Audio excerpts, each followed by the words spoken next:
Hello दोस्तों, आप सभी का स्वागत है हमारे यूट्यूब चैनल कविंदर भैया पर। आज के इस वीडियो में कक्षा 8 के गृहदर्शिका यूपी बोर्ड के पाठ 9 को पढ़ेंगे। पाठ का नाम है बुनाई कला। इसके प्रश्न उत्तर को पढ़ेंगे।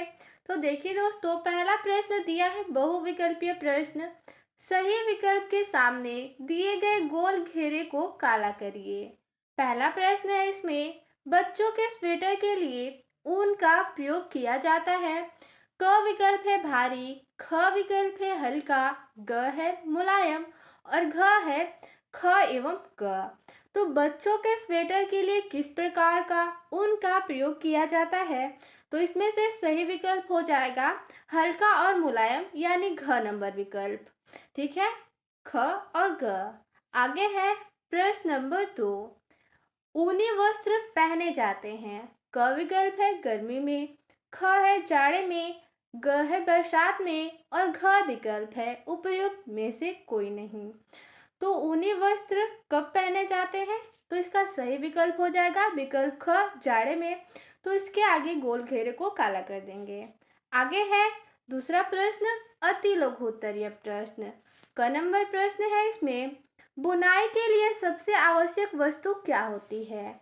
इसका उत्तर होगा सलाई, क्रोशिया, ऊन आदि बुनाई के लिए सबसे आवश्यक वस्तु होती हैं। आगे है ख नंबर प्रश्न, फंदे कितने प्रकार के होते हैं, नाम लिखिए। इसका उत्तर होगा फंदे दो प्रकार के होते हैं, पहला उल्टे फंदे और दूसरा सीधे फंदे। आगे प्रश्न नंबर 3 है लघु उत्तरीय प्रश्न। इसमें क नंबर प्रश्न है, स्वयं बुनाई करने से होने वाले किन्हीं दो लाभ को लिखिए। तो इसका उत्तर होगा स्वयं बुनाई करने से होने वाले लाभ।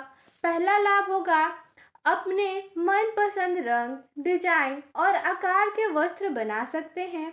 दूसरा लाभ होगा वस्त्र छोटा होने पर खोलकर पुनः बुनाई कर सकते हैं। आगे है ख नंबर प्रश्न, ऊन का चुनाव करते समय किन किन बातों का ध्यान रखना चाहिए? तो इसका उत्तर होगा ऊन का चुनाव करते समय निम्न बातों का ध्यान रखना चाहिए। पहली बात, ऊन हमेशा अच्छे किस्म का ही खरीदने चाहिए। दूसरा, ऊन का रंग पक्का होना चाहिए। तीसरा, व्यक्ति की आयु तथा रंग के अनुसार ही ऊन खरीदना चाहिए। चौथी बात होगी, बच्चों के लिए चटक अर्थात गहरा रंग का ऊन तथा बड़ों के लिए हल्के रंग का ऊन लेना चाहिए। आगे देखिए प्रश्न चौथा है दीर्घ उत्तरीय प्रश्न। इसमें क नंबर प्रश्न है, अपनी पसंद से कोई एक डिजाइन बनाने की विधि लिखिए। तो इसको आप लोग स्वयं लिख सकते हैं, अपने मनपसंद डिजाइन की विधि को लिख सकते हैं।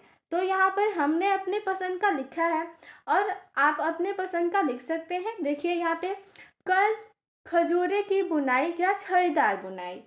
ठीक है, इसका विधि हमने लिखा है। सलाई पर 21 फंदे डालते हैं, यह ध्यान रखते हैं कि इस बुनाई में विषम जैसे कि 21, 31, 41 या 51 आदि फंदे हों। पहली सिलाई, 2 फंदा सीधा, 2 फंदा उल्टा।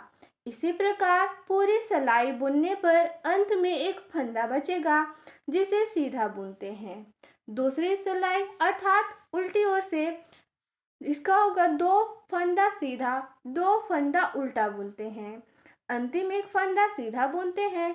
प्रत्येक सिलाई पर इसी प्रकार बुनते हैं। यह बुनाई बहुत सरल है और देखने में भी सुंदर लगती है। तो आप अपने मनपसंद डिजाइन की विधि को भी लिख सकते हैं या फिर इस विधि को भी लिख सकते हैं। तो चलिए अगला प्रश्न देखते हैं। ख नंबर प्रश्न है, ऊनी वस्त्रों को बुनते समय किन किन बातों का ध्यान रखना चाहिए? इसका उत्तर होगा ऊनी वस्त्रों को बुनते समय निम्न बातों का ध्यान रखना चाहिए। चलिए देखते हैं कौन कौन सी बातें। तो पहला, हमेशा अच्छी गुणवत्ता के ऊन का चुनाव करना चाहिए। दूसरा, साफ हाथों से ही बुनाई करनी चाहिए। तीसरा, सिलाइयाँ अच्छी क्वालिटी की होनी चाहिए। चौथा होगा बॉर्डर के फंदे हमेशा दोहरी ऊन से डालने चाहिए। पांचवा, बढ़ते बच्चों के स्वेटर, कार्डिगन, जैकेट, फ्रॉक आदि में आवश्यकता से अधिक फंदे डालने चाहिए, क्योंकि बच्चों के स्वेटर बहुत जल्दी छोटे हो जाते हैं। छठवां होगा, पंक्ति अधूरी छोड़कर बुनाई बंद नहीं करनी चाहिए। और अंतिम बात, वस्त्र की सिलाई सावधानी पूर्वक करनी चाहिए।